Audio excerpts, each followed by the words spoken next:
Welcome to Sunday Dusk. And here's your host, Corvus Twig.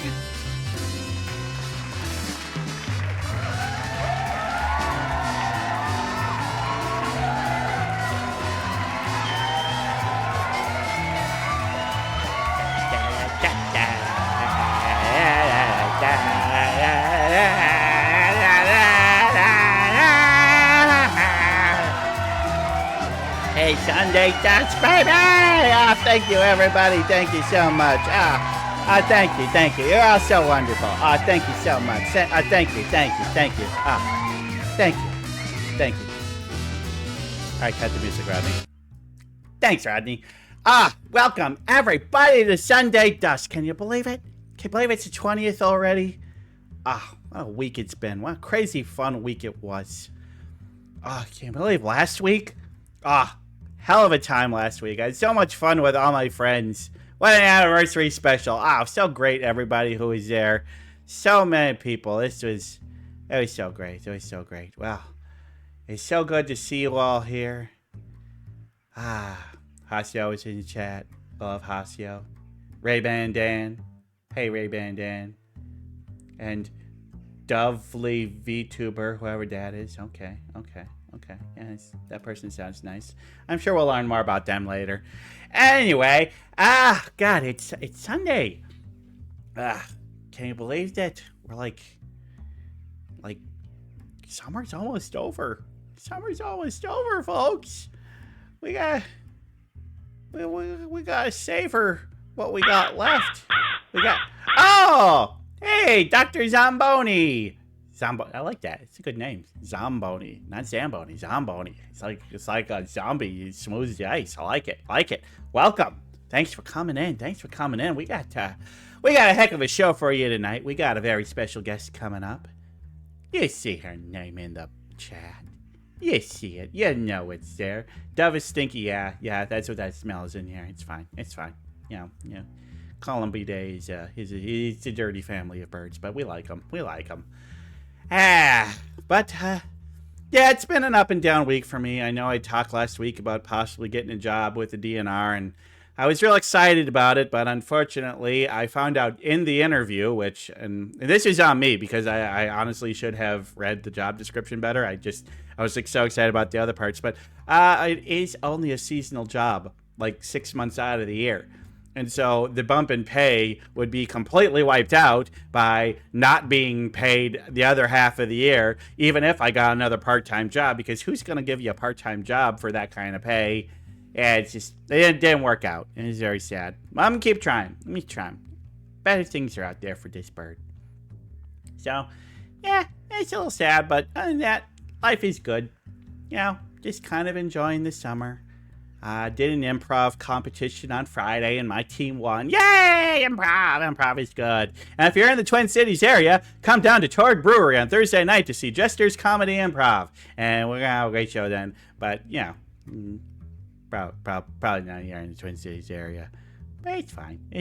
Did I just dox myself? Yeah, I don't care. You all know I live in the Twin Cities area. We like it here. So...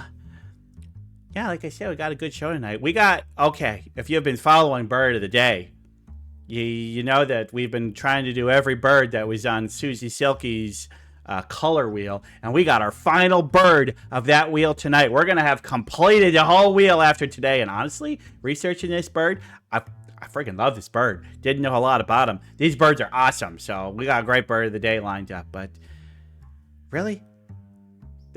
I know, right?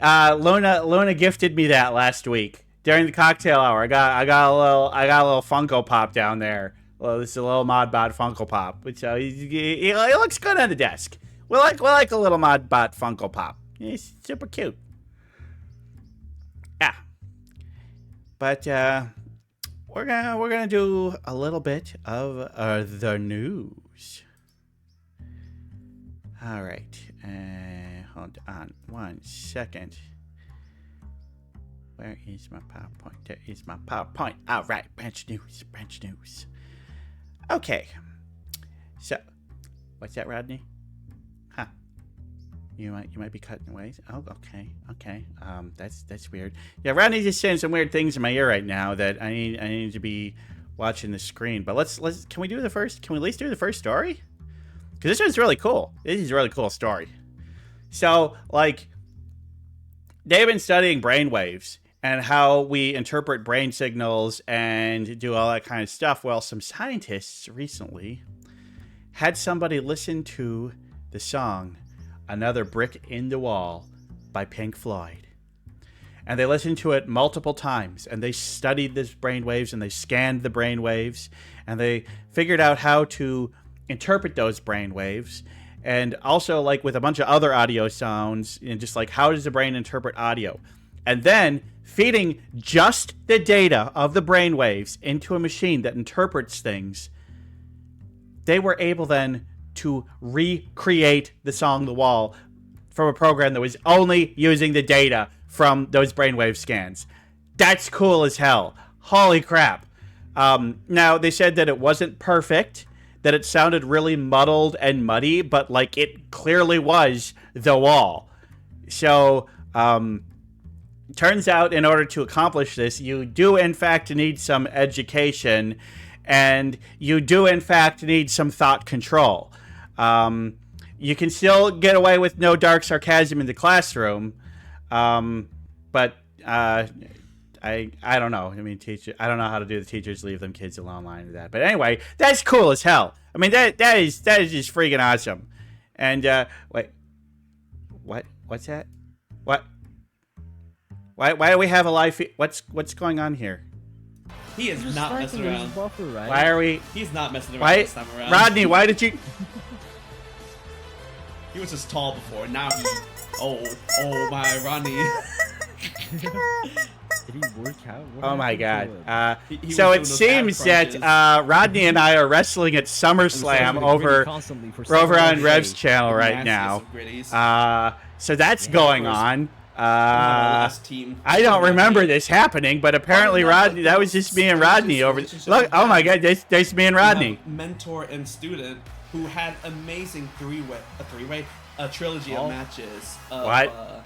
We had a for three-way? the YouTube title. But you know what? Tonight, they're going to work together to see if they can win. Okay, so that's going on right now. Okay, thanks for cutting over to that, Rodney. Yeah, wow. Four-way match. Okay, so Rodney and I have been in Revenance's wrestling matches a few times. But we've lost every match. We're not fighters. We're lovers, not fighters. That's just the way it is.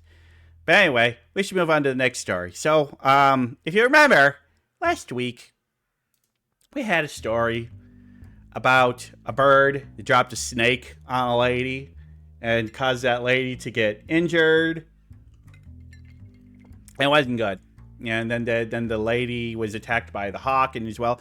But we have kind of a similar story this week. This one happened in Sayreville, New Jersey, and there was a power outage in a neighborhood. And it was when they went to investigate it, they found a fish had landed on the transformer and fried it and caused the power outage. And once again, the suspect who has dropped their food onto something and caused a bunch of havoc was again a bird. Now, they're not sure exactly who it might have been this time, but they're pretty sure it was a local osprey, because there's a bunch of ospreys that nest near there, and, well, somebody's going to be grabbing fish and doing good with fish. It's going to be an osprey. Although my question is, how did the osprey lose their grip? Might have been a really strong fish and was flipping around and really wiggling and just get. But yeah, the power workers went up there and they found a fish on the transformer. And it was really it was really bad for the electrical equipment. Completely fused it around, and the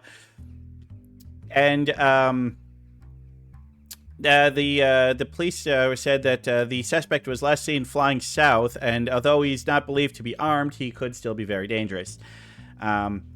But yeah, apparently it's not that uncommon that squirrels will get in transformers and short it out. But it's not too common that a fish gets up there. Fish needs a little bit of help. And I don't know, maybe the fish and the maybe the fish and the osprey were working together. Maybe this was like one of those plans to sabotage the infrastructure. And the fish is like, no, we must do this. I must sacrifice my life. Help me out, osprey. And together they're fighting the man. But yeah, we don't know why it happened. We don't know the exact identity of the osprey that dropped him, but all we know is the result was power outage and chaos and a very, very dead fish. So moving on to the next one. So, sure y'all know about the James Webb Telescope. Well, a new photo came out last week, and there's a photo that is raising some questions. It's not just raising questions. It's raising question marks. Like, for example, why is there a galaxy shaped like a question mark? Because, wide-eyed people were examining this image. I mean, look at that image. I mean, that's gorgeous. And this is super deep space. So, like, each of those big dots, that's not stars, people. Those aren't stars. Those are galaxies. Those are deep, far away galaxies. It's amazing, these long, deep distance things. Just like, this is like 0.00001% of the sky. And it's just filled with whole galaxies. Each filled with billions and billions of stars. And just the vastness of this universe is just so... But why is it that one looks like a question mark? Well, the thing is that no, this question was not doctored. This is actually a situation where they believe that we are witnessing here is not a single galaxy, but rather two galaxies colliding with each other, and the mass that happens when you have that many stars coming together is going to cause them to deform. The galaxies are going to start taking on different shapes that are going to flow and go this way and that way. And these flows are going to take literally like hundreds of thousands, millions, maybe even billions of years to take place in. But during this particular point, from this particular angle, these galaxies combining with each other kind of look like a question mark. So it's actually a pretty benign answer, but yeah, it's pretty cool. I mean, the stuff that happens out there in space, and one of the neat things about galaxies colliding is that, like, okay, you got a galaxy, it's hitting another galaxy, and you think it's just going to cause collisions and chaos and all these things, but the thing is that the galaxies, despite how big they are and how many stars are in them, a galaxy is still mostly empty space. Like, vastly empty space. And so when two galaxies collide, planetary and star collisions are actually exceedingly rare. And due to gravitational wells, they usually, like, even if they would be on a collision course, due to the gravity wells, they end up slingshotting around each other rather than actually colliding. And so, like, actual collisions would be exceptionally rare, and yeah, it's fascinating. There's some sweet models out there. You can learn all about galaxy collisions from people way smarter than I am. But I think it's kind of neat, and that they can sometimes form weird little clusters that look like a question mark. It's pretty neat. I can't wait to see more images from the James Webb Telescope, because I find this whole thing fascinating. Super cool. Super cool. Oh, God, why are we going back to the fighting? Why? Oh, my God, was I just getting punched? Why are we looking at this again? God damn it. Rodney, we got to finish your nose. Okay, yeah, Rodney, you just want to be on the screen yourself. I get it. Okay, one last story. So, man in Kentucky was out tilling his field when he came across something. Something buried. Something shouldn't have been there. And what did he find? Well, it was in a cornfield, and no, he didn't find golden corn like this one. But what he did find was more than 700 Civil War era coins, dated between 1840 and 1863, and some of them were rare $20 Gold Liberty double eagles. and they were able to be restored and cleaned. And the whole find, these 700 coins are estimated to be worth over $600,000. That's pretty sweet. Literally tilling your gold and you find old gold from the Civil War. Now, the origins is kind of interesting. So he's in Kentucky, which was a Confederate state, but none of these are all Union-issued coins. And what they think it's likely is that the original owner of the land probably wasn't a true believer in the Confederacy and was worried about Confederate soldiers taking them, taxing them, taking away to help support the war effort. So likely went out and buried them under their field. What happened after that is unknown, but there they sat for, over 150 years underground until this Kentucky man was able to find those coins, dig them up, and, well, once he gets them all sold, it's going to be a pretty nice little payday. Because they have been found that he is the actual owner of them. It's pretty sweet. Pretty sweet. So, hey, go looking in fields, dig them up. You might find gold. Yeah, just go to any farm, just start digging up. Say, hey, leave me alone. I'm looking for Confederate gold. This works really well out west, I think. Lots of Confederate gold in Ohio or Idaho or something. I don't know. Anyway, that's it for the branch news. I would like to thank my sources. I would like to thank Ripley's Believe It or Not for their article, Kentucky Man Finds 700 Gold Coins in Cornfield. I would like to thank NPR and Rachel Treisman for their article, People Are Freaking Out Over a Question Mark Seen in Space, Scientists Can Explain. I would like to thank the Associated Press for their article, The Power Outage in New Jersey Was Due to an Unlikely Culprit, a Fish Put There by a Bird. And I'd like to thank Sheena Goodyear of CBC Radio for her article, Scientists Played Pink Floyd for People, then Used a Brain Activity to recreate the song. So thank you to my sources, and that's all for the branch news today.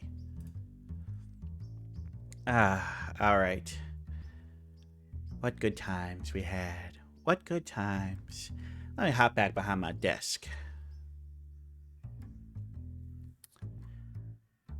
Twig timed out of the ring and Rodney was held down by Knuckles. No! See, we're not fighters. We're not fighters. We're lovers. That's just the way it goes. That's just the way it goes. I can't expect myself to win all these matches, but it is what it is. Sadness, but like I said, we're not about violence here. We're not about any of those things. We're about love and peace. So anyway, we got a guest to come on today. My guest is a very lovely VTuber. Lovely as you understand why I use the word lovely. She is. She's sweet. She's kind. I've known her for quite a while. She's kind of in my Noir Kyoko circle. She's, I believe, a variety streamer. Does all sorts of fun, cozy things. And, well, I guess no better way to do it. But I would like to welcome on now, Dovely. Welcome, Dovely. A bird. Let's get everybody cheering. They love you. They love you. Unmute yourself. Yeah. Welcome, Dovely. How the heck are you? I'm good. Thank you for having me. So, how'd you find yourself on our little slot? Oh, right. I asked you. I invited you. So it's good to see you. So what have you been up to lately? What have I been up to? Oh gosh, What have I been up to? Oh, I'm adopting a kitten. Kitty. So yeah, so that's what's coming up. Nothing else really. Just work, just life, the usual. Work and life. I get it. Mm-hmm, mm-hmm. Yeah. I believe. So let's see. The first time we met, was it at a poetry night or was it when we played prop night? I want to say it was a poetry night. I think it was a poetry night. Mm-hmm. Are you going to be at Kyoko's next poetry night in about a month? I am always there. I don't know if I'll read anything though. I get shy. Oh, come on. You're a lovely reader.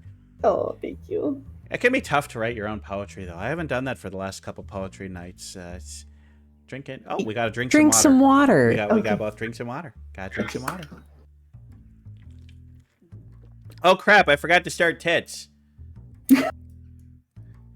People are trying to give me peanuts, and I don't got the tits to do it. Hi, Ivorus. Yeah, Ivorus is also one of the Poetry Night All-Stars. Ah, yes, we do love Ivorus. poetry. It's like, have you written original poems for it? If you remind me, I don't recall. If Yes, I have. Mhm. Okay, and had you written poetry before that, or was that something that Kyoko decided to get you into? Yeah, no, I majored in English in college, so I've written a lot of like Yeah, short that was stories, poets, yeah, everything like that. Yeah. So super familiar with it, but still, I see you getting pelted. Yeah, I'm giving people their peanuts. Gotta give people their peanuts. Yeah, there we go. Yeah. But yeah, so English major. Yeah, I hated my English classes. I was not good at them. Why do I need to diagram a sentence?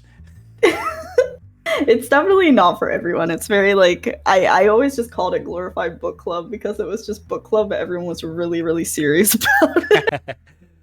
Yeah. Well, I have a little collection of questions, and you are actually going to be the first person to get these, because if you've watched previous episodes of Sunday Dusk, we had the 21 questions with Corvus Twig, and well, we no longer have that. I pared it down. It was a little too long. So now we have the 13 questions with Corvus Twig. By the end of this, we're going to know a lot more about Dovely. What do you say, Dovely? Are you ready to be grilled? I am ready. Yes. So the first question is actually kind of a combination of ones from the last one. But describe yourself as a VTuber. What's your lore, stream style, and goals? So I am a morning dove VTuber. As you can see, I've got a bird form. I've got a human form as well. My lore is that I was a regular bird, and then I got stuck in an alchemist's abode, and I drank something I shouldn't have drank, and I became a human, and then used that form to stream. Mm-hmm. My stream style is it's very eclectic. It's all over the place. There's my human form. Yeah. But yes, I'm a variety streamer, so I just kind of stream whatever my little heart desires. And then wait, what was the last part of the question? What are your goals? Like, why do you do Oh, my it? goals. Yeah, I do it. I just love streaming. I love like talking to people and hanging out. I have like a really like low social battery IRL, so I love streaming because like it's not as like hard on me mentally, if that makes any sense. It's like I get to hang out with people without like overloading myself. So yeah, I just it's lots of fun. I just have a lot of fun. That's very sweet. Yeah. Very nice. I like that lore. Thank you. We're not the only. We both kind of have similar lore of regular bird, magic, talking bird. Different. Yes. All right. So, if you could collaborate with any streamer, who would it be, and what would you play or do? Oh, that's a good question. Oh, let's say hi to eBay. Hi, eBay. Hi, eBay. We love Yeah. eBay. eBay's a sweetheart. We do love eBay. If I could collaborate with any streamer, I love Gavis Bettel. I would love to collab with Gavis Bettel. He is just really funny. I like his sense of humor a lot, and I feel like he's just really funny without even trying. With him, I don't know what I'd want to do. Maybe like a cooking simulator stream or something. Just something chaotic. Cooking I think Simulator would be is a lot of fun. Cooking Simulator is multiplayer, right? I don't know if it is actually. Huh. They should make it multiplayer. If I they mean, haven't there is a cooking simulator world in VR chat, and you can play VR chat without a VR headset, so you can kind of do that kind of thing. But I was telling hi Kyoko. Hi, Kyo. We were talking about Kyo earlier. We were talking about you. Poetry night. But yeah, cooking simulator stuff is fun, but there's a lot of cooking games out there. Probably doesn't even need to necessarily be cooking simulator. That's like, true. Overcooked is always fun. Yeah, I really like Played Up. I just got Played Up recently. I don't think I've played that one, but it's really fun. It's similar to Overcooked. Yeah. It's like Overcooked. Manipulation without VR stuff. Yeah, it does. It's tough to do, but yes. Okay, well that's pretty good. Pretty good. Is there anything about cooking simulators that you just love the fun chaotic energy of trying to Yeah, I get just love things where I can just mess everything up. I just think it's fun. And I feel like cooking streams get really crazy. It's like you can light things on fire, you can throw eggs at the wall, there's a lot of the fact that one of the items that you have in your kitchen in that game is fireworks is it's really good. Yeah. Yeah, I should do that again. That game's fun. You should. Salt and sugar cancel out, right? Yep. Yeah. Also, they're interchangeable in recipes because they're both just small white grains. You can, this recipe calls for 1 teaspoon of sugar and 1 teaspoon of salt and 1 cup of sugar. Just do a cup of salt and a teaspoon of sugar. It'll work just fine. Sure. And if they best call cupcakes for you ever had. If they call for rock salt, you can just go outside and get a rock and put it in the dish. Yeah, absolutely. It's a little known cooking hack. Or if you got some left over from winter, you can use the sidewalk salt. That works. Yeah, that works too. Yeah, that works too. Works perfectly. Or water softener salt.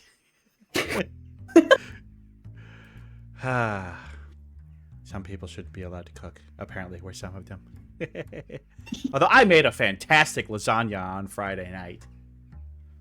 It's delicious. Ooh, lasagna. Big old plate of lasagna.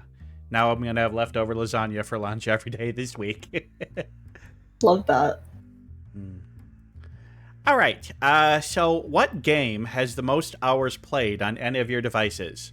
And VTube Studio is not a game. VTube Studio was a game, it would be VTube Studio. But I think it is... Well, the honest answer is Overwatch, but I hate Overwatch despite playing it all the time. So besides Overwatch, it would probably be Fire Emblem Awakening or Persona 3 Portable. What Awakening? I'm sorry, could you repeat that? Oh, Fire Emblem Awakening. Oh, Fire Emblem Awakening. Yeah, yes, I love Fire Emblem. Those games are great. Yeah, I've replayed it like so many times. Hate-love relationship. Look, Hasio, isn't that basically every Blizzard game? People are like, literally, yes. I hate this game. This game's terrible. Why do people like this game? This is awful. The community is terrible. Why, yes, I've played it for 800 hours. Why do you ask? Yeah, literally, I've got like 1,500 hours in Overwatch, and I'm just like, I feel like I'm being held captive. I feel it's a Stockholm Syndrome relationship that I have with Overwatch. Like, I have so many friends that play World of Warcraft, and I've never heard a single one of them say anything positive about the game. It's real. All they do is bitch about it. And I'm like, why are you still playing this game? I don't understand. Okay, sorry, trying to adjust my PowerPoint. It's like not sitting in the window properly. But yeah, that's I've never, I don't know. Overwatch kind of came out a little too late for me, where like I was already kind of, I don't want to do anything Blizzard at this point, and I'm sure it's a good game. Yeah, that's but fair. No, it's not. You're not missing anything. Whoops. Yeah, don't complain. Yeah, I suppose Bentai actually complains the least amount about Warcraft compared to anybody at. Yeah.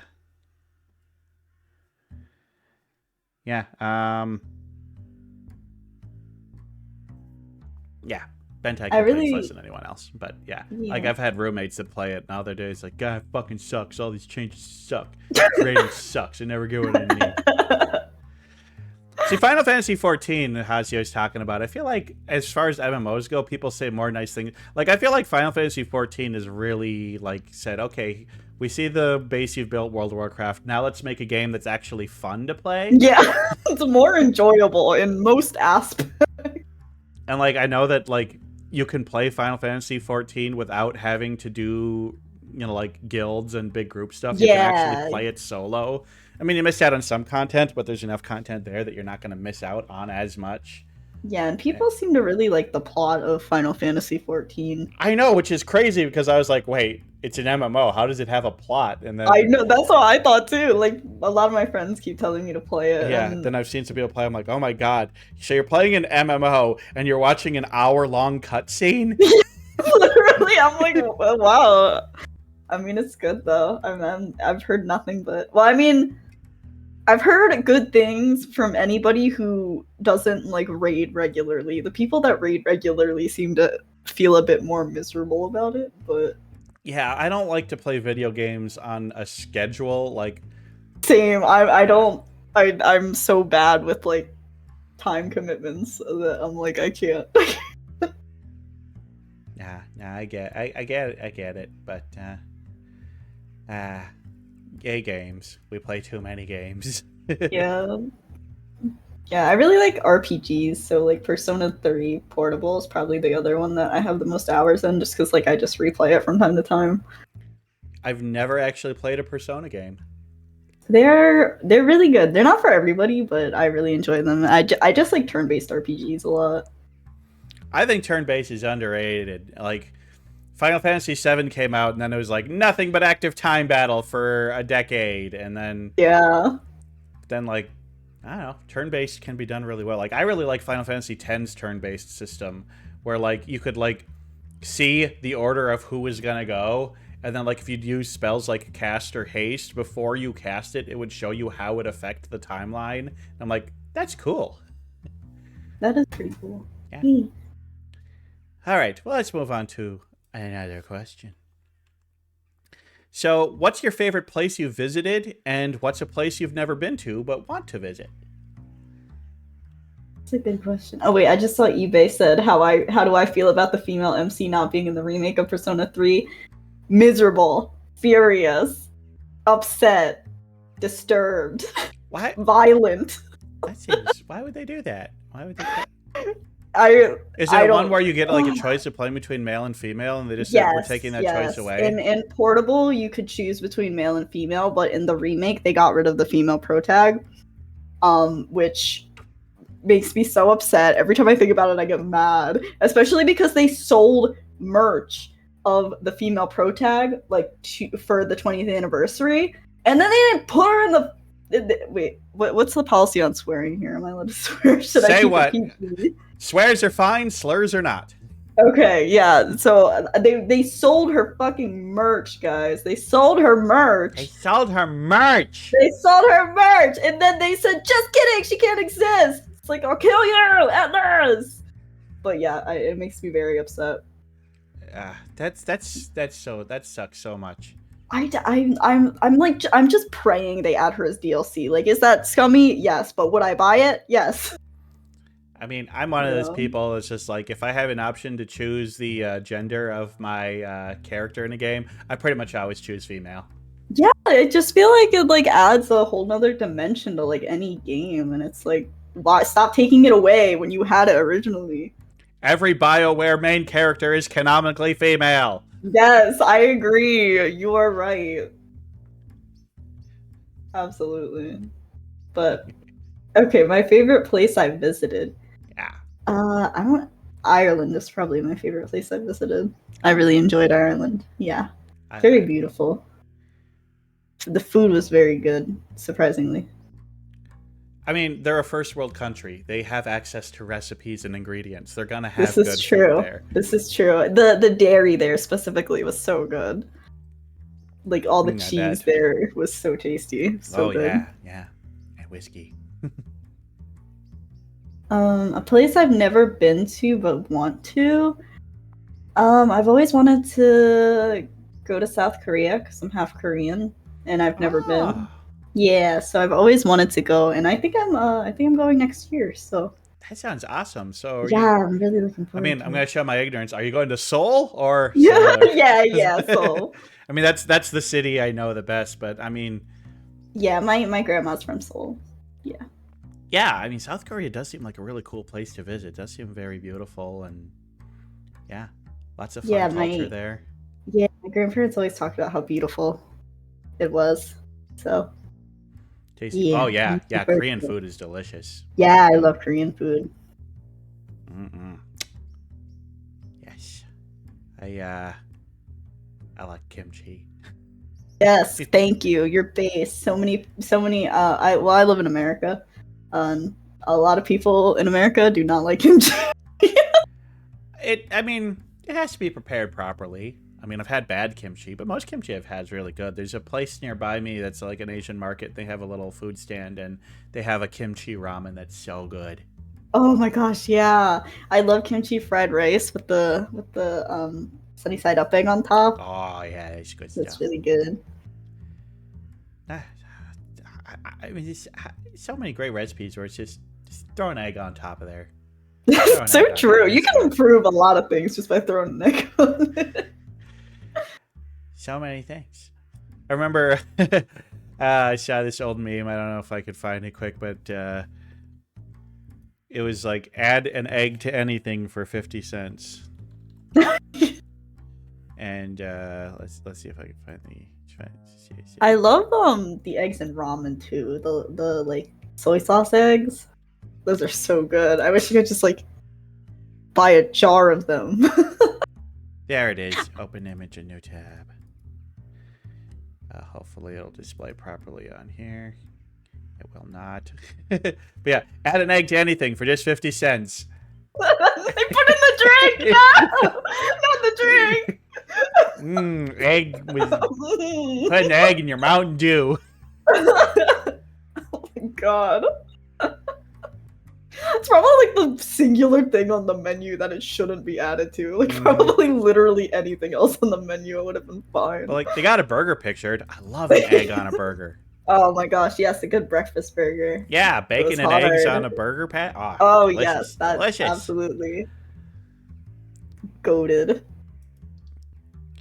Well, so South Korea and Ireland, two lovely places. I've never been to either, but both of them would be on my places I'd like to visit. So, I mean, I got Irish ancestry, so I really want to go to Ireland. Yeah, me I'll too. make I'm it a there. quarter Irish.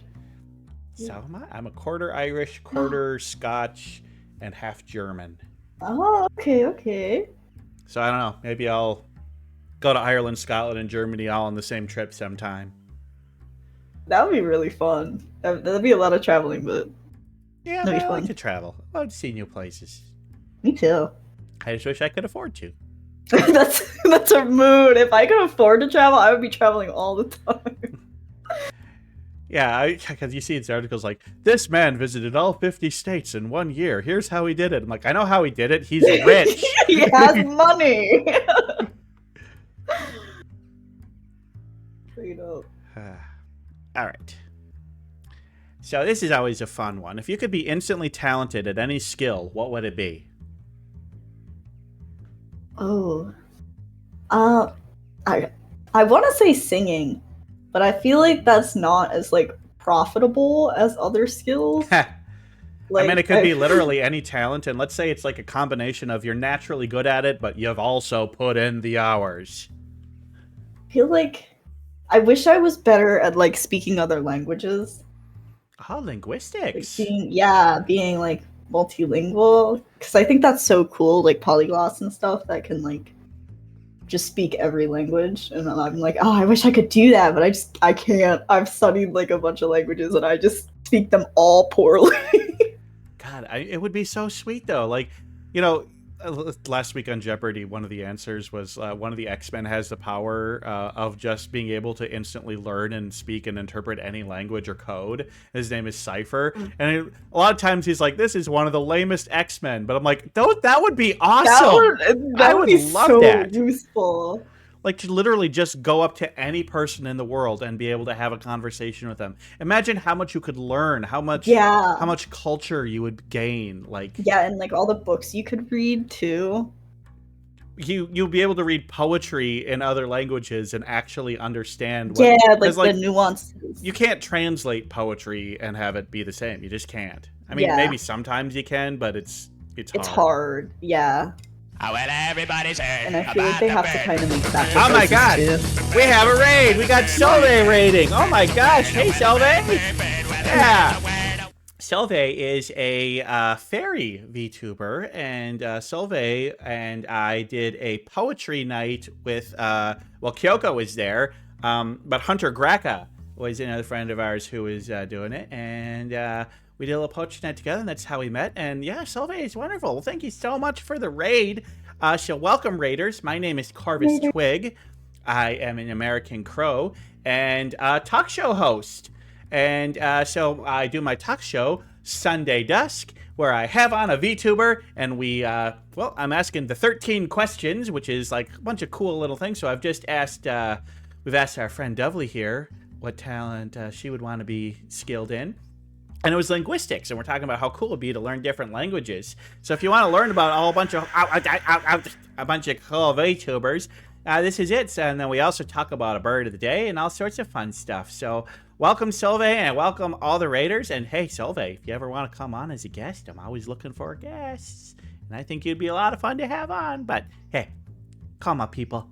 I'll talk to your people. Yeah.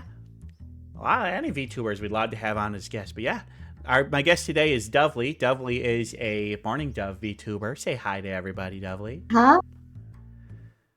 And you won yet, eBay?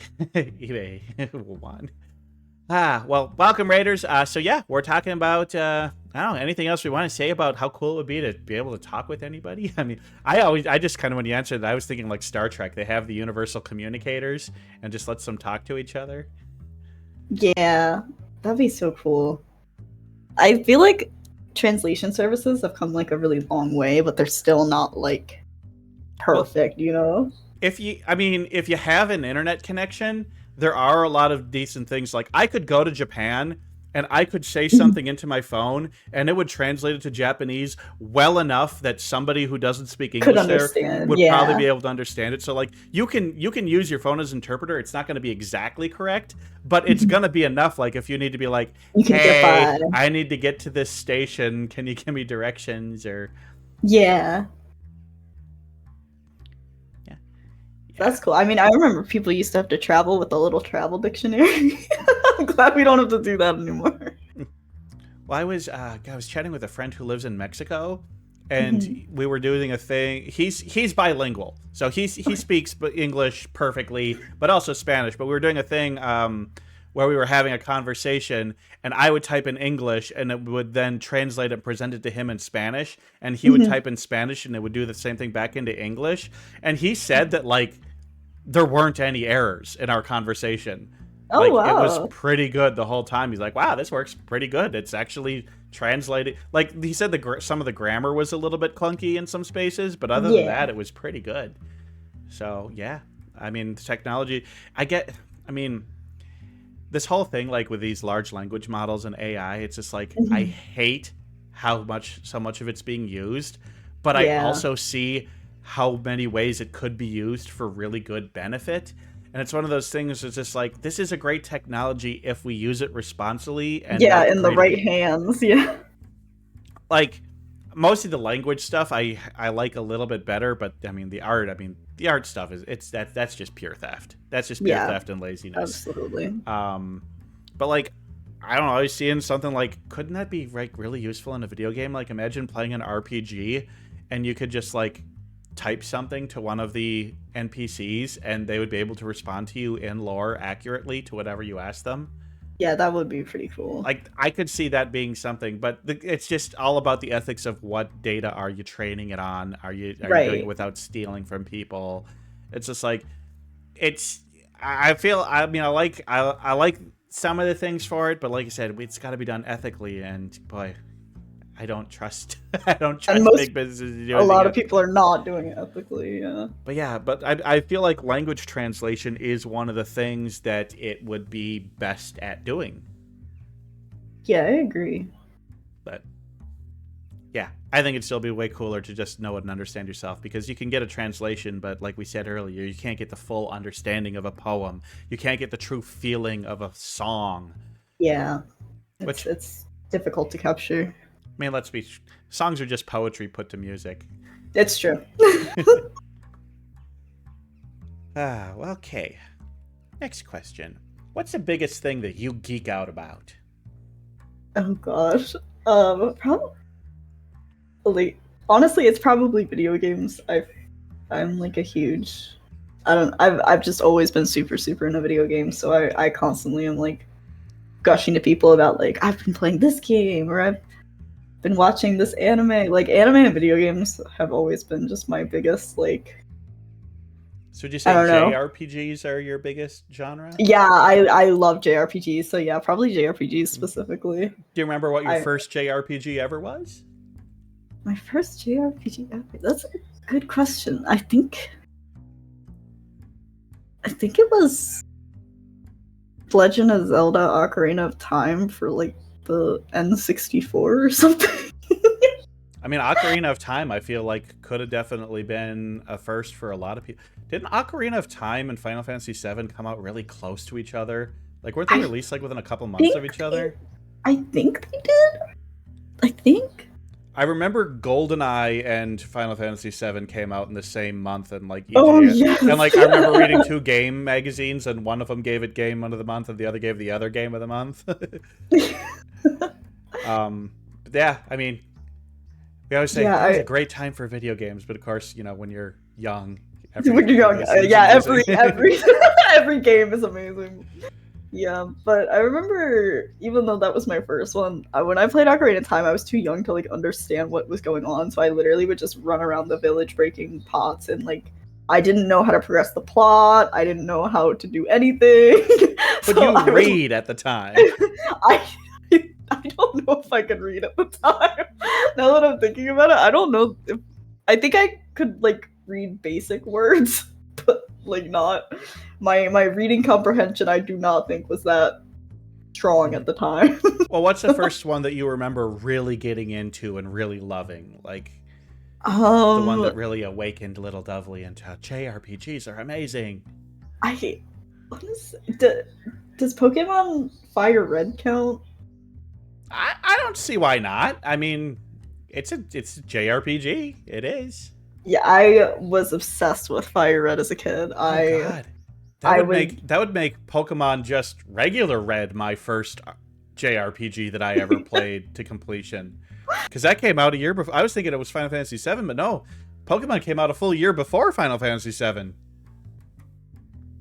Yeah, you can tell I'm a bit of a youngin' because I played Fire Red instead of regular Red. Yeah, you're not that young. I remember you were alive when Ocarina of Time came out. I've got plenty of VTuber friends that are like 9/11. Oh yeah, that's that thing that happened before I was born. Oh my god, that's crazy. It's crazy to me that people like born in the 2000s are now like in their 20s. I'm like, what the hell? You're all 8. You're all 8 to me. Somebody born on 9/11's been able to drink alcohol for over a year. Or for a little under a year. What the hell? That's just insane to me. The passage of time makes no sense to me. Yeah, it's just like, you know, The Little Mermaid was released closer to the moon landing than the present day. That's crazy to think of. That 70s show takes place closer to when it was released than it does. Like, if that 70s show were released today, it would take place in 2006. Oh my god. Yeah. Oh my god. I don't know what to do with that information. I know. It's disturbing. Deeply disturbing. What the hell? Oh. Sorry if you heard that. My cat just fell from his tower. Oh, that's what that was. Sounds like a sneeze. No, that's my cat falling. Ah, good kitty. Good kitty. And you're going to get a new... So that kitty's going to get a little brother or sister? He's getting a little brother, yeah. So cute. So cute. We love kitty cats. We love kitty Actually, I don't think I've told anybody about that yet. I think you're the first person to find out. Oh, that's right. It's a Sunday Dusk exclusive, folks. Dovely's getting a new kitty. You heard it here first. That's why you come to Sunday Dusk for all the hardest hitting, up-to-date news. That's right. Yep, I get him on Friday. So happy for you. It's always fun to Thank add you. another member of the family. And pets are a member of the family, dang it. It's true. They are. That's so sweet. That's so sweet. Happy Days was that 50s show of its time. It really was. Yeah. Yeah, that 70s show basically just did what Happy Days did and said, hey, let's have a show that takes place 20 years prior. That's crazy. Yeah. That's crazy. Yeah, I've been at people like, what do you mean? I thought Happy Days came out in the 50s. No, it came out in the late 70s, early 80s, and took place in the 50s. That's wild. Time is an illusion. Well, we all know in Back to the Future, Marty McFly in Back to the Future 2 goes forward to the far-off future of 2015. Yeah. Meanwhile, in 2015, we were like telling kids not to eat Tide Pods. Actually, that might have been more recent. Kids never ate Tide Pods. That was like that was always an internet meme, and like all the cases of people actually eating it, they were all under 4 or over 60. That's true. Like there weren't teenagers actually eating Tide Pods. It was a joke. But that being said, it's like that colorful thing is a terrible idea if you have really small children because they are dumb. I mean, I always wanted to eat the Tide Pods, but I knew not to, you know? Oh, Rainbow I did really want to eat them.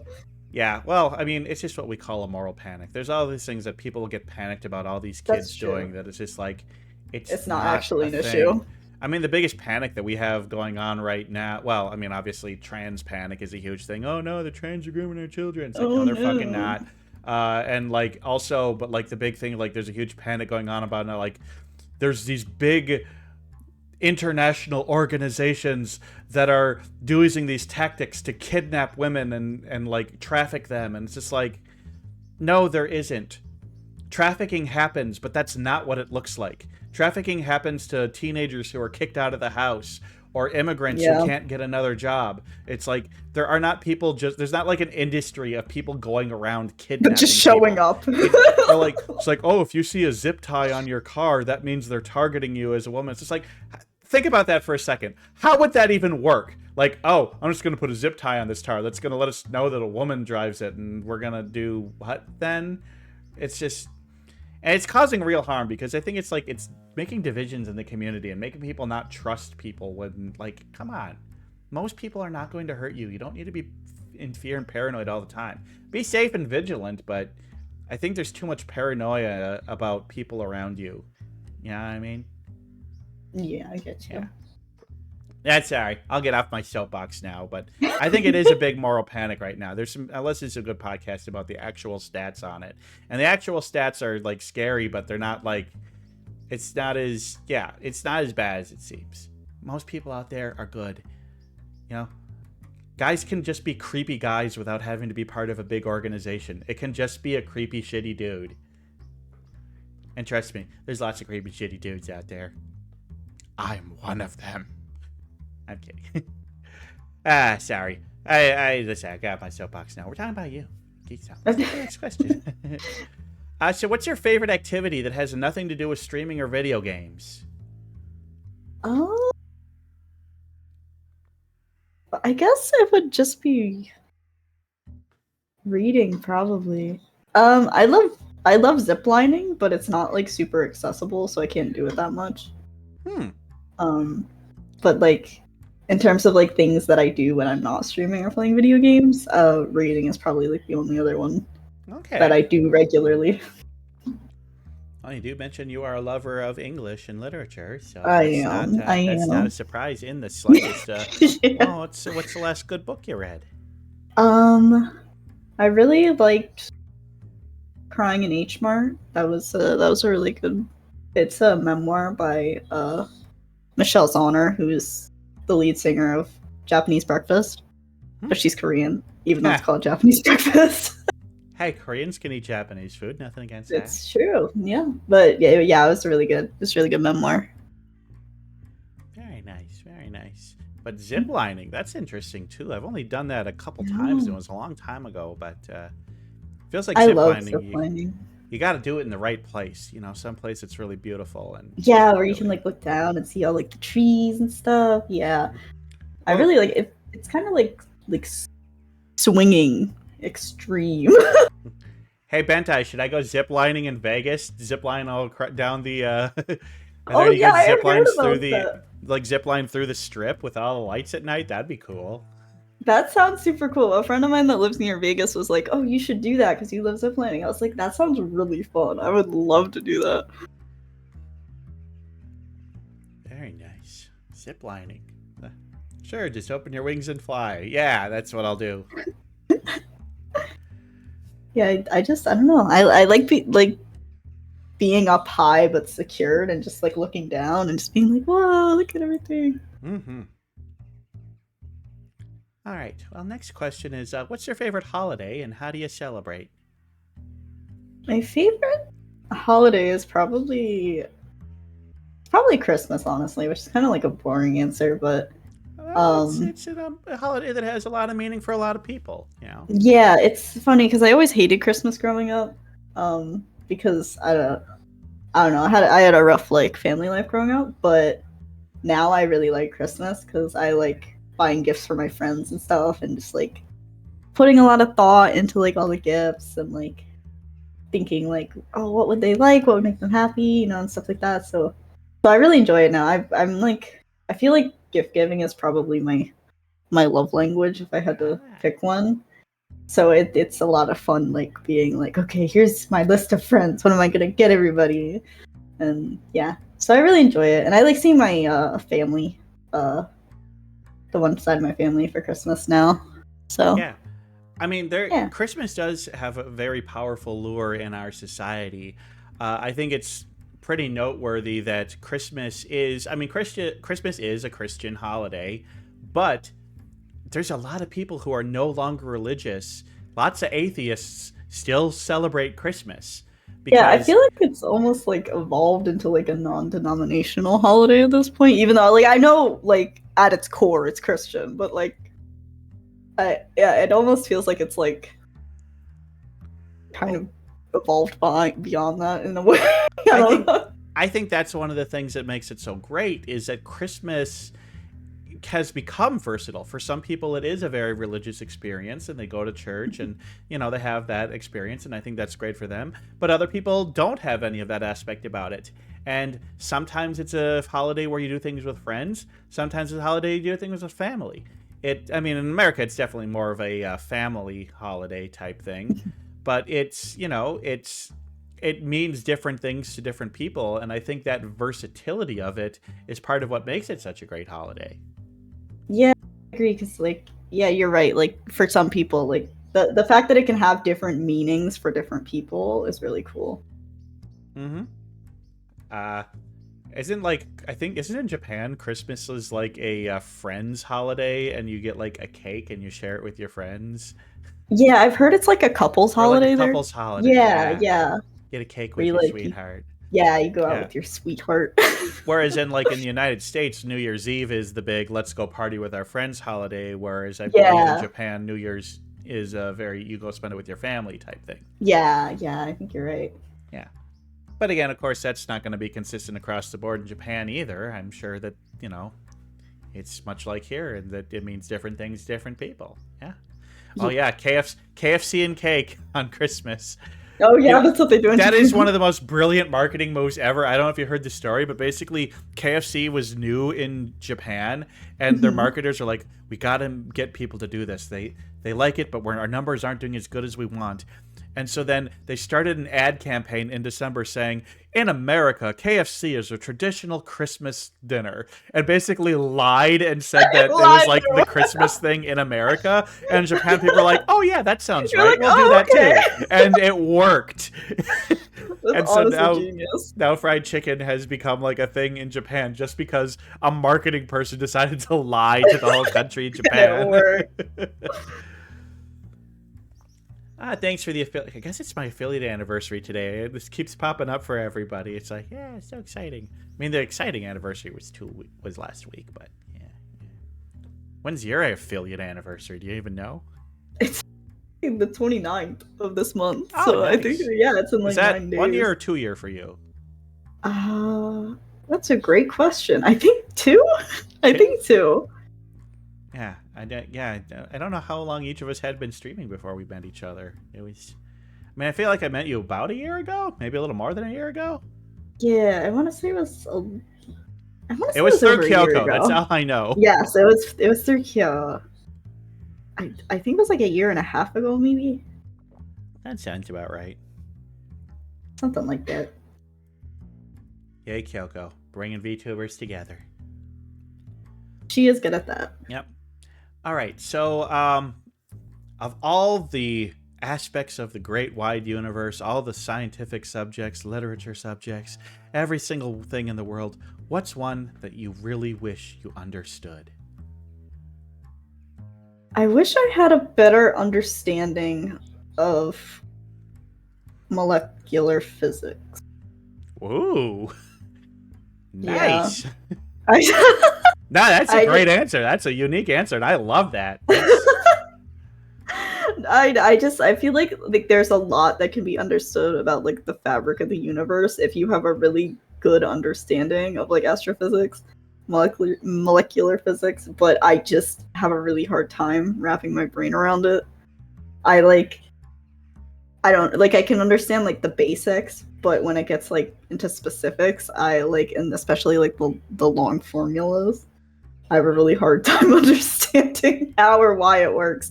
But I feel like if I did like really and fully understand, I don't know, I just feel like I'd have a better understanding of the world around me. And you'd probably win a Nobel Prize very soon. Yeah. That's cool. I mean, I don't know the first thing about molecular physics. All I know is that when we get down to the molecular level physics that we understand up here, start to It's change. totally different. Like, yeah, quantum physics versus like, yeah, it's very confusing. Absolutely. Do you think that there's any validity to the quantum realm from Ant-Man?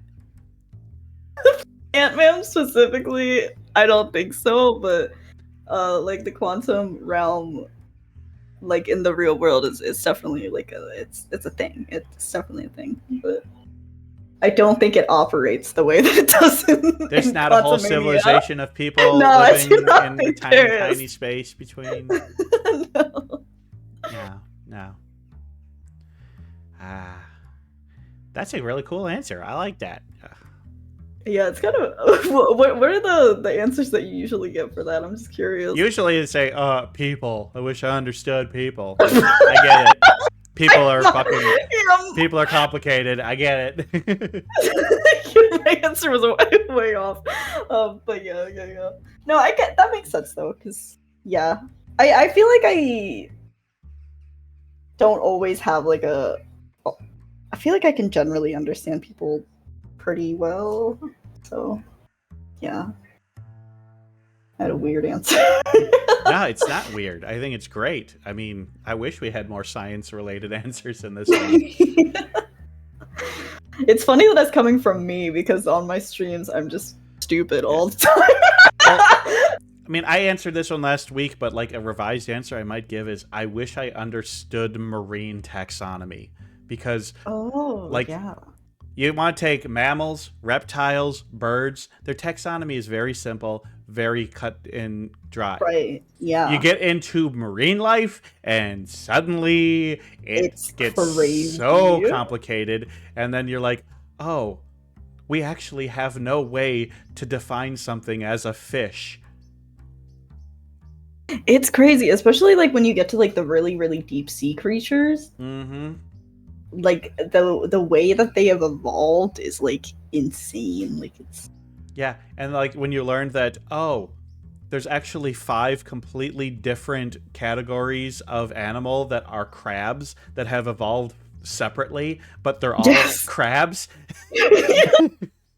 And also, like, we didn't even know how that one species of eel reproduced until like very recently, because like they went to like a specific place to reproduce, and it was like underground or something, and scientists only recently found the breeding ground, and they just didn't know how these eels reproduced until then.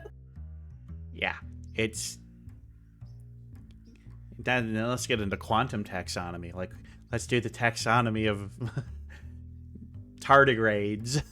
Oh my gosh, tardigrades. Fun stuff. Science is... I love science. Love understanding the world, even though I know I never will. I wish I understood better. Mm-hmm. All right, so what's the worst scuff or technical malfunction you ever had on stream? So when you sent the list of questions initially, I asked a friend. I was like, "What do you think the worst scuff I've ever had on stream was?" And they were like, the best positions to. I don't know if you know about this. I did a stream where I did the best positions to praise God in, but it wasn't actually a best positions to praise God in stream. It was a best sex position stream that I was presenting as a best positions to praise God in stream so that Twitch wouldn't bonk me. And I accidentally showed something on that stream that was against terms of service. Oh, no. That stream got deleted immediately. But that was the worst scuff I've ever had on stream, was accidentally showing literal porn on my stream. Whoops. That's a new one for this answer, but did you get it deleted quickly enough that you didn't get any strikes? I did. I did not get bonked for it, but it didn't get deleted immediately. And there's a clip from right after I realized it and turned it off where it's just me screaming. Oh, dang, I wish I had been there for that one. It was a mess. Was it part of a JRPG character? It was not. It was not. It was honestly like, because when I was like ranking the positions, I was like just going off like this big list of like positions, and they had like illustrations, and that's what got shown, was like an illustration of the position. Oh, okay. No, it was some porn. It was educational material. Yeah. It was like, at least it was in a video. It's just a picture. Oh, God, yeah. There's actually a thing that, like, in a college, this is college level, an anatomy textbook got censored at an Idaho college. Really? Because we can't show those naughty bits. Freshmen aren't ready for that kind of material. Like, this is college freshmen. It's like, yeah. It's like, and it was it was literally like the most boring diagrams ever from a biology textbook, and they had like little stickers placed over them. It's just like, are you kidding me? That's crazy. That is wild. But yeah, that was probably the worst scuff or technical malfunction I have ever had. That's a great story. It's a great story. I love that. All right. So you're going to be going and you're stranded on a desert island. Mm-hmm. You can bring one movie, one music album, and one book. What do you bring? So the movie I would bring is my comfort movie, which is, this is a very goofy, but Mamma Mia. Mamma Mia is my comfort movie. Okay, so I got the thing about Mamma Mia is I always scoffed at it. Don't like musicals. Thought it looked stupid. Thought it looked terrible. But there's a podcast I listened to called Scott Hasn't Seen, where Scott Aukerman, the guy who founded Earwolf and basically like was the first big comedy podcaster. Comedy Bang Bang's been on for like 15 years. Yeah. He's got a podcast called Scott Hasn't Seen, where it's like his movie blind spots, and then he has a guest on. The guest picks a movie from his list of movies he hasn't seen and talk about it. And somebody picked Mamma Mia. And so him and his co-host had never seen this movie, and they watched it, and then afterwards are like, yep, we fucking love Mamma Mia. Mamma Mia is so fucking great. This movie was so much fun. We can watch it over and over again. And like later this month, they're having like a live episode of the podcast where they watch the sequel like live at one of at the theaters. Oh my god, I love like, that. So it's like, now I want to see Mamma Mia, even though I never had before, because you know what? Hey, it looks fun. I like Awa's music. It is fun. Like, literally, like, the reason I tell people, like, the reason Mamma Mia is my comfort movie is because nothing bad happens in the world of Mamma Mia, you know? Like, they have problems, but compared to real problems, they're not actually problems. Like, the world of Mamma Mia is, like a magical place where nothing bad happens. So that's why I like it so much. It's just, you know, nothing bad is ever gonna happen to Mamma Mia. They're singing ABBA songs, they're dancing around on an island, everything's happy. But you know what the funniest thing about Mamma Mia is? It's like, all right, the cast and characters, all American. They're gonna be singing songs from a Swedish band. The movie takes place in Greece. In Greece. What do we call it? Mamma Mia! It's like, what? That's so true. They like couldn't decide where they were going with it. It's like there's no consistency from the nationalities of any not of at the all. core parts of the movie. All right, you know, Mamma Mia, that's great. We support Mamma Mia on Sunday, Dusk. So what about a music album? Music album? I honestly don't know, because I feel like the album that I've listened to the most, like over and over again in my life, is Wombat's album, but that's kind of like, it's kind of more like depressing music. And so if I'm stranded on an island, I don't know that I want like the depression vibes, you know what I mean? So I'd probably choose like Emotion by Carly Rae Jepsen. Oh God. I love Carly Rae Jepsen, so yeah, I'd probably choose a Carly Rae album. Okay. So keep my morale up, you know. Hey, that's important. You gotta keep a good attitude when you're on that desert island. Yeah, it's like, because you know I'm probably not gonna be happy about the fact that I'm stuck there. So. Well, and what about a book? And let's not say a desert island survival book. I thought about saying that, but I thought about it, and I think I'd choose The Princess Bride. I think that's the book I would bring. Yeah. I mean, I would have put that as maybe my movie, but the book is good too. Yeah, I love the book. It's just, I don't know. It's a story that like, it's like as old as time, you know. But it's like, it's good. Like, I don't know. It's just a good story. It's told in a fun way. Yeah, I don't know. I really enjoyed that book. It's a classic. It is. Tale. It's a classic. Got everything you could want. And also, I feel like my other favorite books are kind of depressing. So again, I need happy vibes on this island. So all right. What advice would you give yourself before the first time you ever streamed? Change your mic settings because you yell a lot. And in my earliest streams, my mic would cut out constantly because I would just constantly peak the mic all the time. So yeah, I would say that, and I'd also say like I would tell myself to like not worry about numbers at all. Like I would get really self-conscious when I was streaming to like one person or like 0 people. But I mean, it was important that like I had to like get over that, because you know sometimes you are just streaming to yourself, and that's okay, you know. It's just as long as you're having fun. So. I agree. Yeah. Don't worry about the numbers. Just have fun. Yeah. That's what you want to do. Yeah, I think a lot of people get a little bit in their heads about it. So. Well, and now the last and most important question of all: what's your favorite bird? It's a morning dove. Morning doves are lovely. I love them very much. Yeah. Yeah.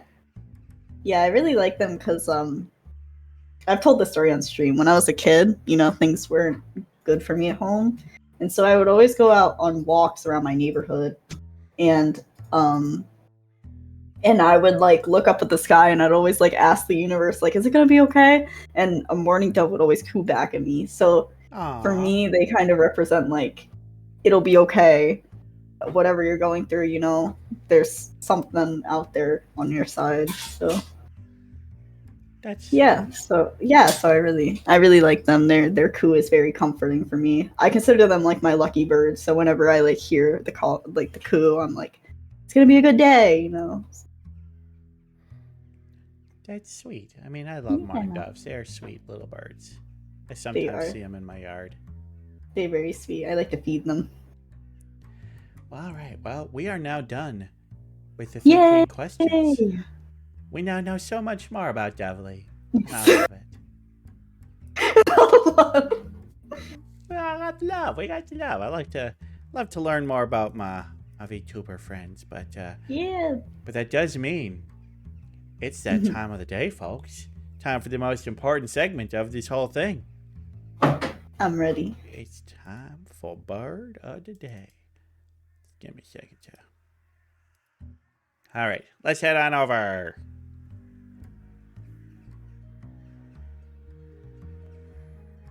All right.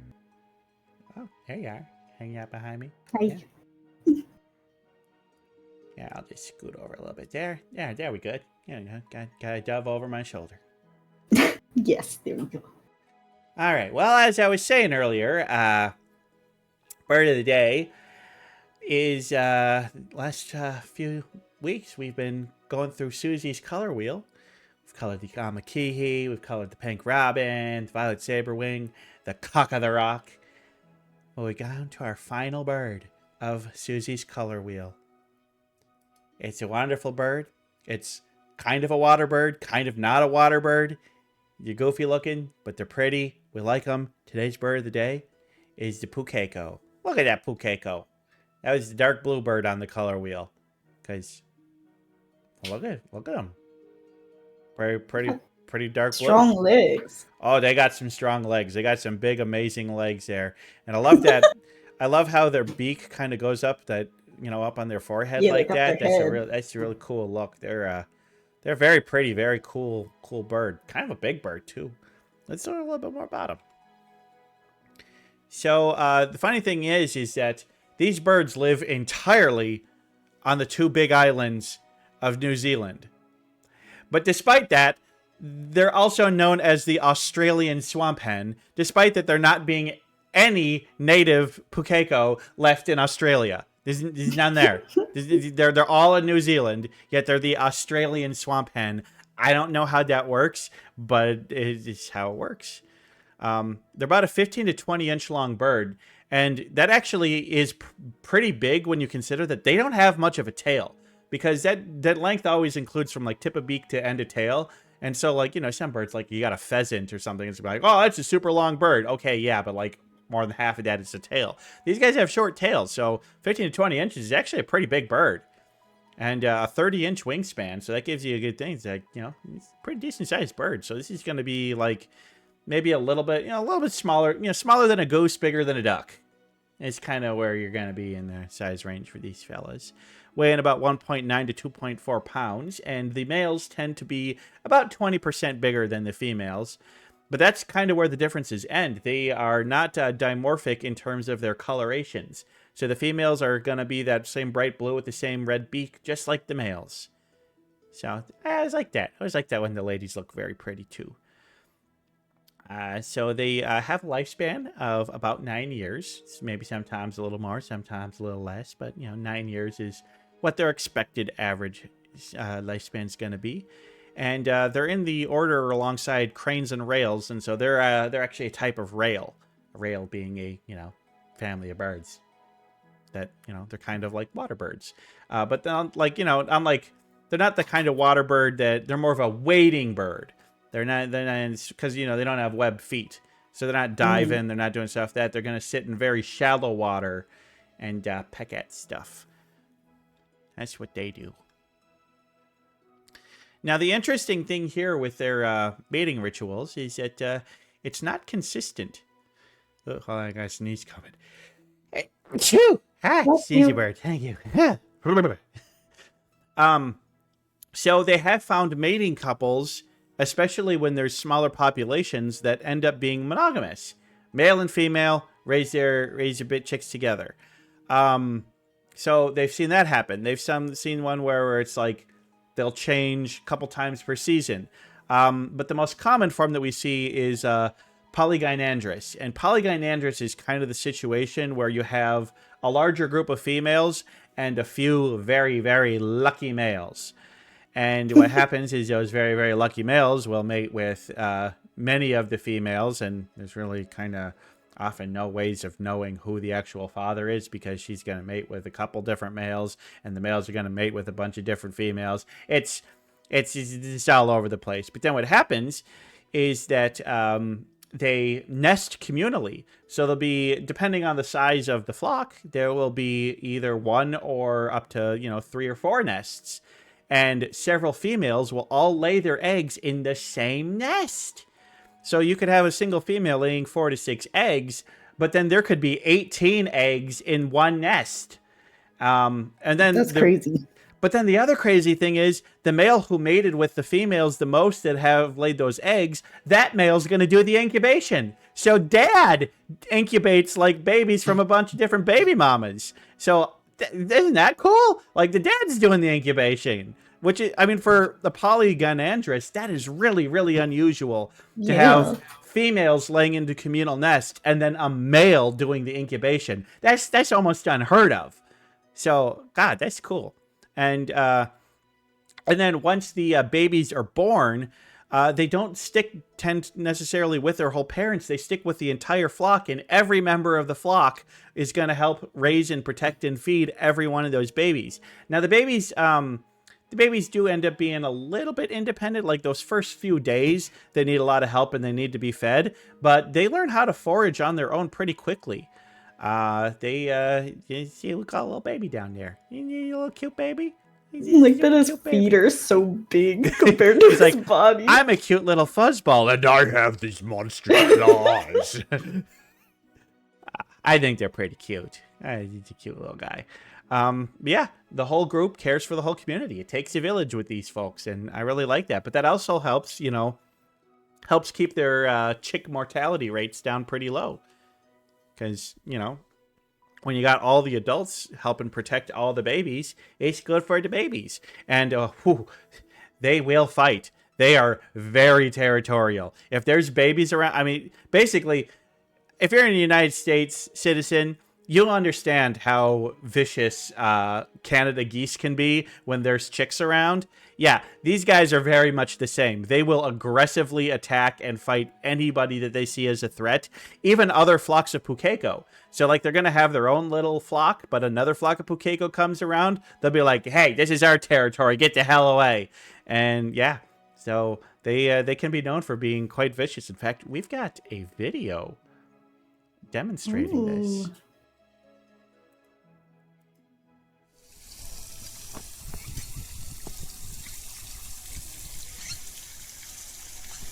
Little fellas here. And you can actually see a little baby. Everybody's See? heard about the bird. We got a raid! The bird's a winner when a bird, bird, bird. Bird is a winner when a bird, bird, bird. When a bird is a winner. Well, welcome, Revenants. You're just in time for Bird of the Day. Oh, yeah, we're some actually... water. Oh, we gotta drink some water. Everybody drink some Okay. water.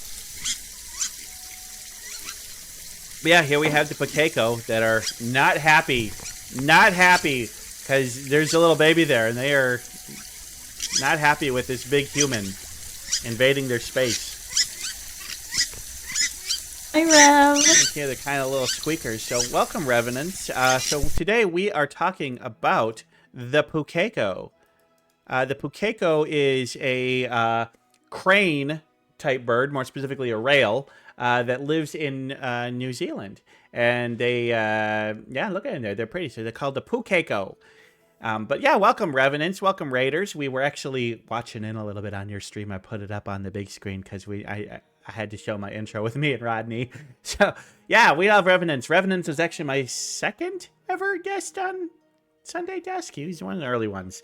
But yeah, everybody, I'm Corvus Twig, and this beautiful dove behind me is Dovely, and we're talking about the Pukeko today.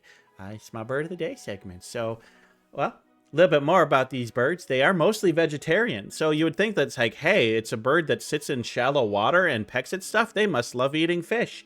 Actually, what their favorite foods are like little bits of seaweed and grasses and stuff that happen to grow near or in water. That's their favorite snacks. Now, they will sometimes eat small things like frogs or insects or things like that, but their diet is about 95% vegetarian.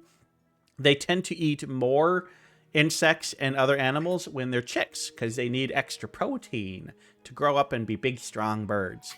But yeah, as adults, they're mostly vegetarian, which is unusual for a wading bird such as the Pukeko. And as you were seeing in that clip there, and as you've probably seen from most of these things, they are mostly ground-based. They live most of their life on the ground, preferring to, like if a predator comes, they'll usually prefer to run away. They walk from place to place to find foraging things. But they're actually pretty decent flyers. So if they need to, they will get up and they will fly, and they can fly pretty long distances. So they're not like weak little flyers like, chickens can be or something like that. They're actually pretty quite capable. They just choose not to. They end up having to expend a little bit more energy to fly than some other of those good big soaring birds. But hey, not too bad. Not too bad.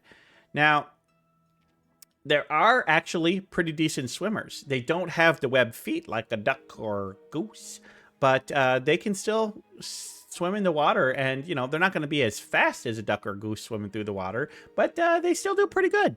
They're still pretty good swimmers. So very versatile. They can swim, they can run, they can fly, they can do it all. The Pukeko does it all. But I was saying is that they really like to eat grasses and seeds. So it turns out that being a grass and seed eater makes you not so much loved by farmers.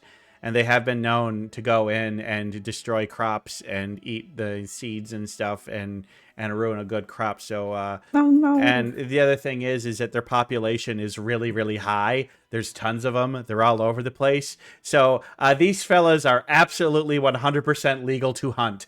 And farmers are well within their rights to hunt these guys and kick them off their land. And most of the time they're hunted is just kind of for pest control or sport. But turns out that they're pretty tasty too. And that there are some recipes out there for roast Pukeko. So I guess if you live in New Zealand and you want to try... I've never had Pukeko. I've never been to New Zealand. I don't think these are eaten in many places outside of New Zealand. And they'd have to transport it. New Zealand is very far away. Yeah, I don't think there's enough demand in the United States for Pukeko meat for the imports to be worth the cost. Yeah. But now this bird is actually important in Maori and Polynesian legends. I misspelled Polynesian down there. I apologize. So like the color red was associated with nobility and power. So the red beak kind of said that this is a powerful big one. Let's see here. Some other things that I've read on things. So it's like Pukeko, known for their bold scheming and determination. In times past, they raided gardens for kumara, or sweet potato. A stubborn, annoying person was compared metaphorically to the bird and was said to have Pukeko ears. In mythology, the Pukeko is mentioned in Maori myth about how the kiwi lost her wings, in which several birds of the forest asked to come down from the trees to eat bugs on the ground, save the forest, but all gave excuses as to why they wouldn't do it. And the Pukekos gave an excuse is that it looks way too damp down there, and I don't want to get my feet wet. And so then the gods punished them by forcing them to live in swamps and wetlands for the rest of their life. So I kind of like that. Some say the Pukeko is the spawn of Punga, who is the ancestor of sharks and reptiles.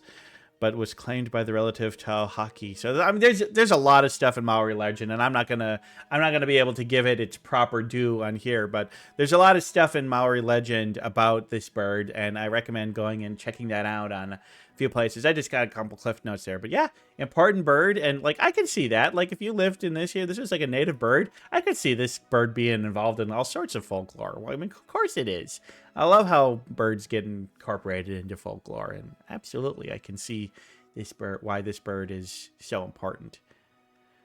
So yeah, my thoughts. I like the pukeko. They're a fascinating bird.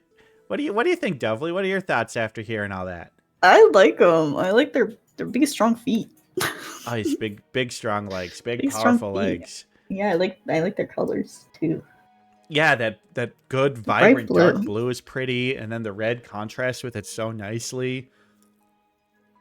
And I love the little chicks. The chicks are so cute. I love that the chicks have the big feet too. They got the big feet.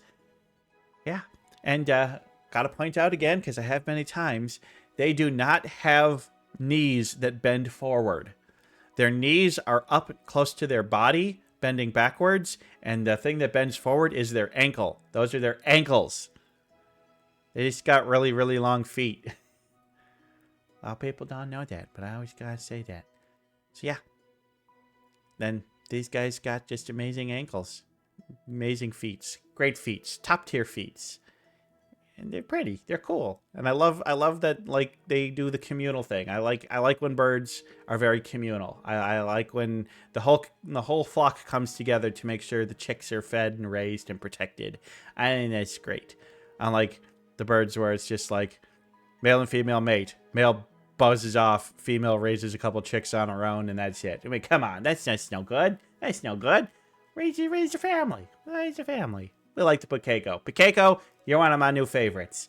You're up there. You're awesome. Not to the level of honorary Corvid, but you're still great. A tier bird. A tier bird. We love them. Anyway, let's go back to the studio.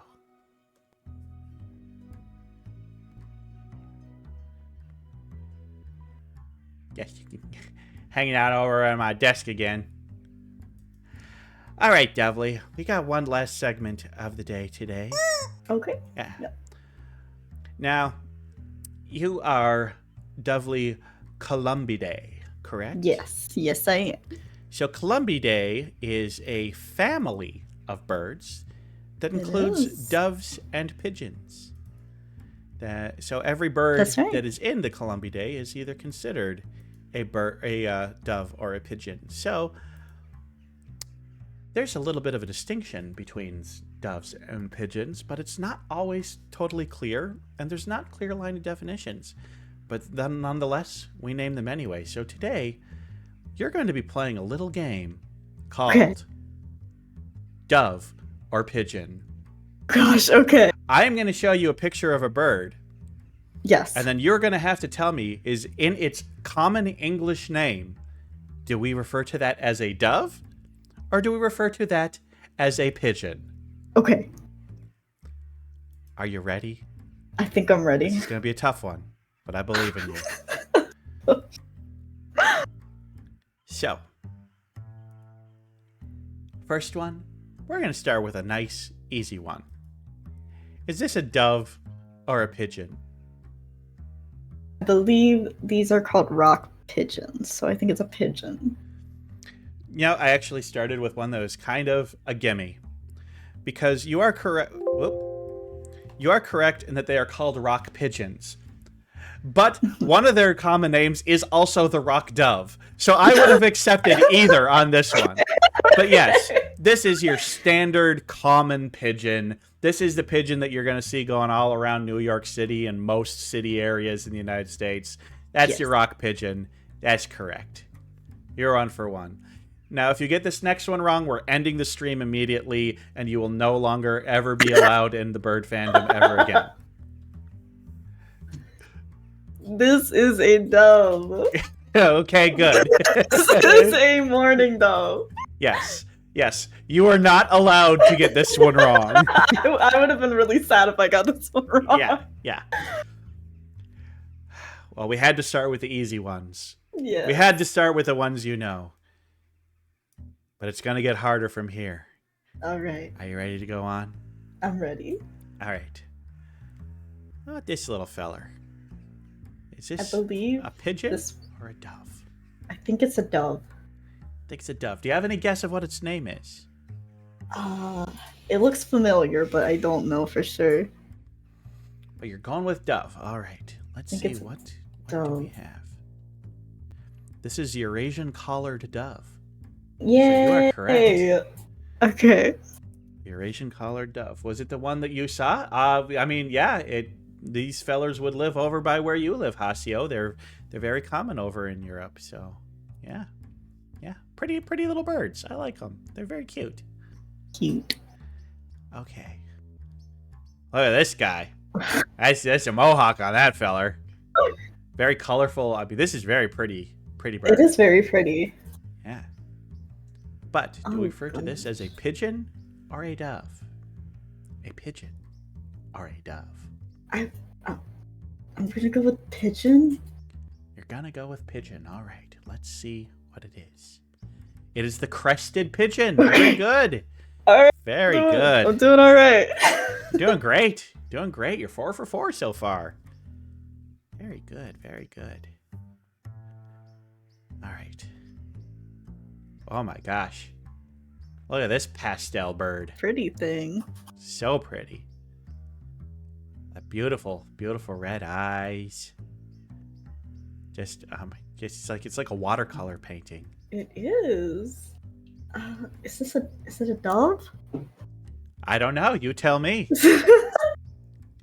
Answer with confidence, Dovely. Oh gosh, Be confident in your wrong answers. I'm not confident in this one. I'm gonna. Oh gosh, I don't know.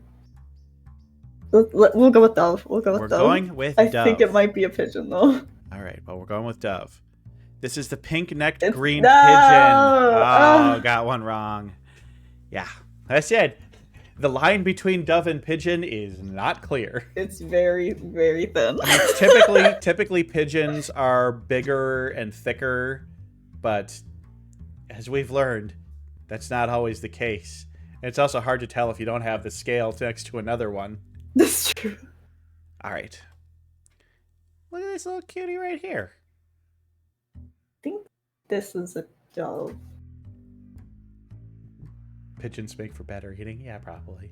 I think. So you're thinking dove on this one. You're thinking I think dove. this is a dove. I think. Okay. Kind of looks like a dove to me. Yeah. It is the olive-backed Yes. quail dove. Correct. We have an olive-backed quail dove. Pretty bird. Just a little cutie. It is Nice little cute. cutie. Nice little cutie. All right. Next one. Oh my. Got the purples and reds in there. Kind of a gray head. There's some very, very pretty Columbidaes. There are. I'm gonna say this is a pigeon. Don't say, is this a pigeon? Say, It's a- this it's is a pigeon. This is a pigeon. All right, we're locking in pigeon. This is a Oh, Polynesian no. brown dove. Oh, Ah. sorry. It's tricky. It's not an easy game. It is tricky. All right. This is my favorite picture that I saw of all of them. He's so happy. He does look happy. I think this is a pigeon. A very happy orange pigeon. Yes. All right. Well, let's see here. This is the No! orange fruit dove. I'm sorry. Our orange friend is a dove. Oh my gosh. But he's the happiest little fruit dove ever. He's thrilled. He's so thrilled. He's like, ha ha. Living his best life. All right. This is a very serious looking one. Black and tan. Black and gray, you know. Kind of more of the goth Columbidae. This is I'm gonna guess pigeon. Going with pigeon on this one. Yeah. Pigeon It's a on little this bigger, a little hardier. Yes, That is Yes. a Marquesian imperial pigeon. Very cool looking, beautiful pigeon. I like them. Yeah, his beak is interesting. Yeah, very, very unique beak. All right, we got this. This pigeon here is doing their best impersonation of a parrot. Kind of going for the lovebird look. I think this is a dove. A dove. You think this is a dove? Is that your final answer? I don't know. Okay, I'll go with dove. I'll go with dove. Dove. All right. It is the claret-breasted fruit dove. Very good. Yay, good job. All right. You're halfway through, and you're Okay. 7 out of 10 so far. Okay. So Okay. that's pretty Not good. bad. That's pretty good. That's pretty good. All right. Look at this oddly proportioned dove or pigeon. I believe this is a pigeon. Is it the red eye that's giving you that? Yeah. All right. So we're going to go with pigeon on this one. And the correct answer is this is the Goliath Imperial Pigeon. Yes. He does look imperial. It does, yeah. But, you know, imperial not in terms of a ruler, but like this is like big military one that enforces the empire. All right, this is one of my favorite looking ones of this whole slideshow. That is an amazing looking bird. That is really cool. It's like geometric almost. Yeah, I'm gonna say Speckles. this is a dove. I'm gonna say dove. All right, Yeah. we're gonna go with dove on this one. It's a vigilante. Yeah, it does kind of give like Robin Hood. It's like Robin. If Robin Hood was a bird, yeah, I kind of see it. Well, Got the unfortunately mask. for you, this is the speckled No! pigeon, not the speckled dove. Speckled pigeon. But yeah, cool one. All right. This looks little like feller a dove to me. looks like a dove. Looks like a pine cone to me. It does kind of look like a pine cone. Yeah, cute little one. So you're gonna go with dove on this one? I'm gonna go with dove on this. We're going with dove. Well, that's the Inca dove, so you are correct. That's a cool looking dove though. Yeah. I like that it looks textured. Yeah, those like little black tips on the edge of the wings. Yeah. But I'm sure that is, I'm sure that's an evolutionary trait that really helps them blend in with Yeah. certain kinds of bark and stuff. I bet this bird's very hard to see in certain situations. Yeah. All right. These guys are awesome. These are cool guys. I think it's a pigeon. Any guess as to what the species might be called? I feel like I know it, but I can't think of it. Well, you say pigeon. This is the Victoria crowned pigeon. Ooh. I've seen these guys in person at the zoo. Kind I of looks didn't like its brain is exploding. I like Yeah. that. Yeah, like they just learned some amazing fact and just Yeah. Their mind is blown. mind blown. Yeah, their head feathers are crazy beautiful. It's just like, why are they like that? I don't know, but I like it. Very pretty pigeons. Very pretty. Here's this tiny little feller. I think it's a dove. Think it's a dove? Yeah. Yeah, I think you're right. I think it's a dove. It's the ruddy ground dove. It's a cute little guy. Yeah, I mean that just looks like a dove. Yeah, you can tell that it's got like stronger legs though than Yeah. some of the others. Well, it's because it's a ground dove. They like running Yeah. around. Likes to run. Ruddy Rodney? No, not Rodney. Ruddy ground dove. Piper. All right. Now, this one looks weird. Looks like he's wearing a weird helmet, but his eyes are on the helmet. Like, it's just a weird looking head with where that white stripe is. It doesn't look right. Yeah. It looks like they put a different bird's head like on top of it. It looks like they put half of a different bird's head. Yeah, like they glued it to the top. Yeah. Ow. I'm gonna say this is a dove. Dove? Oh, great. We're going Yeah. with dove on this one. This is the blue-headed quail dove. Very good. It is a dove. You are doing very well in this test. I'm glad I recognize members of my family. All right. Oh, this is a beautiful, elegant. That's like a. This looks like royalty, like a Does look beautiful like regal royalty. queen of some sort. But is she a queen of the pigeons or queen of the doves? This one's hard to tell. I'm gonna go with pigeon. Pigeon. We're going with pigeon on this one. All right. This bird here is a sombre pigeon. Very good. Very good. Or is it somber pigeon? I don't know. Is maybe wait, is this the character from Overwatch? Is that how she spells Yes. her name? It's an A, but close enough. Ah, close enough. Oh, sorry, I seem to have put another parrot in here.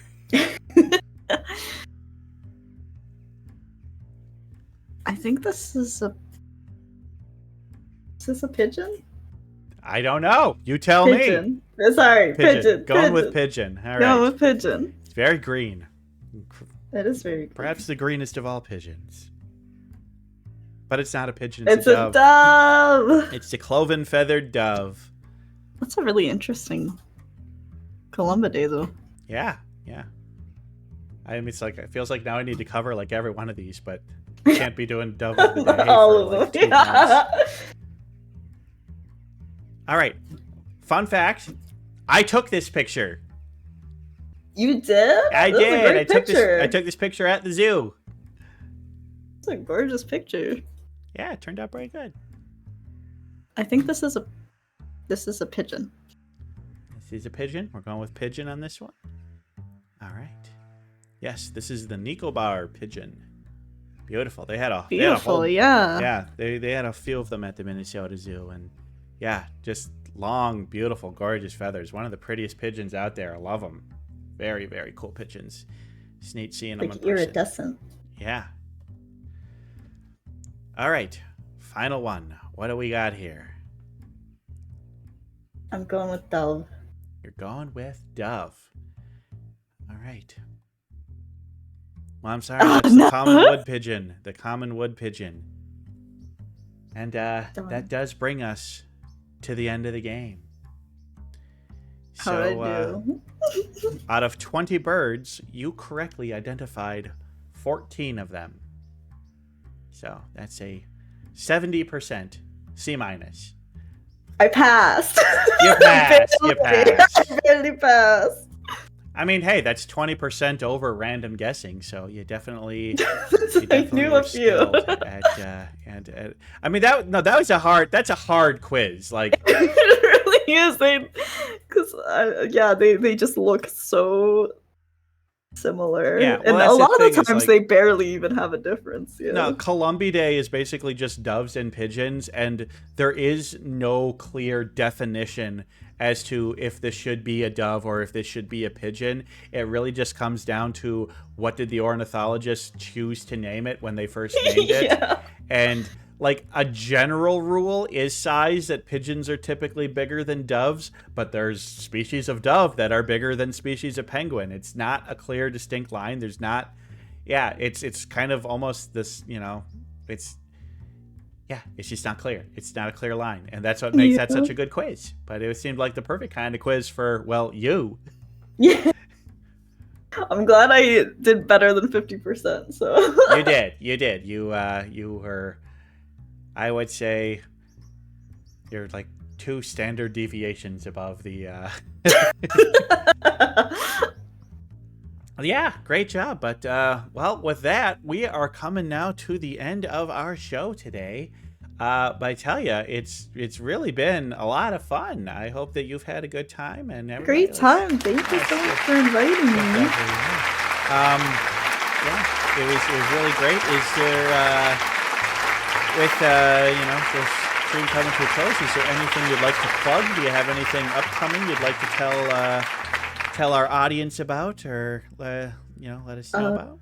My affiliate anniversary is coming up on the 29th. I just found out. So there's that. I don't know that I'm doing anything for it though. It's just happening. Yeah, no, you can check me out at twitch.tv/WVTuber. I do whatever I feel like all the time. Yep, everybody, click her name in my description for the stream, and yeah, absolutely, give Dovely a follow. And are you going to be at Kyoko's next poetry night next month? I'm always present, but I'm not sure if I'll be performing. We'll see. We'll see if I can write anything. All right. Well, we are going to go ahead and just call this stream done. So we're gonna go head over and raid our friend the Owl Chemist, another Netherbird. So everybody, I would like to thank you all for watching. Thanks for coming down to Sunday Dusk and watching us. Thanks for Revenant and Solveig for the raids. And yeah, we're going to head out. Everybody have a great night. Have a good Monday. And we will see you all later.